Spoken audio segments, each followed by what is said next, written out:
আসসালামু আলাইকুম ওরহমতুল্লাহ। প্রিয় বোনেরা, আজকের ভিডিওতে আমরা জানাবো মহিলারা ইজতেমার নামাজ কিভাবে পড়বেন, কত রাকাত, কোন সূরা পড়বেন, বাড়িতে না ময়দানে, কোথায় পড়া উত্তম। ভিডিওটি শেষ পর্যন্ত দেখবেন, খুব গুরুত্বপূর্ণ বিষয় আলোচনা করা হবে। প্রিয় দর্শক, ইজতেমার নামাজ কি?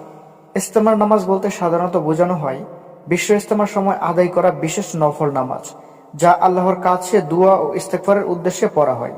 এটি ফরজ ও ওয়াজিব নয়, বরং নফল ইবাদত। মহিলারা কোথায় ইজতেমার নামাজ পড়বেন? ইসলামের দৃষ্টিতে মহিলাদের জন্য বাড়িতে নামাজ পড়াই উত্তম। ইজতেমার ময়দানে যাওয়া বাধ্যতামূলক নয়। ঘরে পবিত্র স্থানে নামাজ আদায় করলেই পূর্ণ সওয়াব পাওয়া যাবে ইনশাআল্লাহ। ইজতেমার নামাজ কত রাকাত? মহিলারা সাধারণত পড়বেন 2 রাকাত নফল নামাজ। কেউ চাইলে 4 রাকাত নফল নামাজও পড়তে পারেন। 2 রাকাত করে আলাদা আলাদা করে আপনারা চাইলে নামাজ পড়তে পারেন।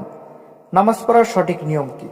নামাজ পড়ার জন্য সবচেয়ে প্রথম নিয়ত করতে হবে। মনে মনে নিয়ত করবেন, আমি আল্লাহর সন্তুষ্টির জন্য 2 রাকাত নফল ইজতেমার নামাজ আদায় করছি। প্রথম রাকাত তাকবীরে তাহরিমা, সানা, সূরা ফাতিহা, এরপর যে কোনো সূরা, যেমন সূরা ইখলাস, সূরা কাউসার, সূরা ফালাক। তারপর রুকু সিজদা করে আপনাকে প্রথম রাকাত আদায় করতে হবে।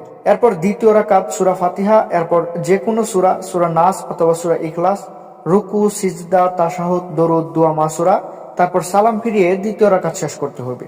এভাবে আপনারা নামাজ পড়বেন। নামাজ শেষে দোয়া কিভাবে করবেন?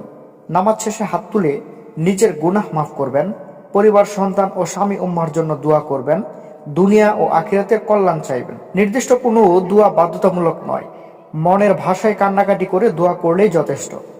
ইজতেমার নামাজকে ফরজ বা সুন্নতে মুআক্কাদা মনে করা যাবে না। নির্দিষ্ট সূরা বা নির্দিষ্ট সংখ্যা বাধ্যতামূলক নয়। এটি গুরুত্বপূর্ণ, সম্পূর্ণ নফল ইবাদত। তো প্রিয় বোনেরা, আল্লাহ নিয়ত দেখেন, জায়গা নয়।